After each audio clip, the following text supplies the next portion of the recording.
ও দেখো একটা খালা নাগামরিচের গাছ লাগাইছি, শিয়ান হয়ে গেছে। আরো কয়েক মাস পরে অন্তত নাগামরিচ আইব।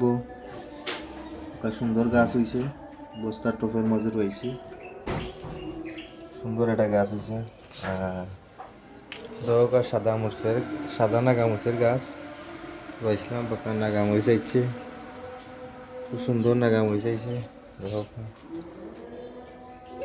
নাগামরিচ আইছে, বালা নাগামরিচ আইছে, গাছও খুব বালা নাগামরিচ ধরছে, খালি ফুলও আইছে। এটা রয়েছে বড় একটা ডেরামও, তেলের ডেরামও রয়েছে। তারপরে ভালো একটা নাগামরিচ আইছে। নাগামরিচের গাছটা আসলে সুন্দর লাগে, নাগামরিচ ধরছে খুব ভালো লাগে। একটা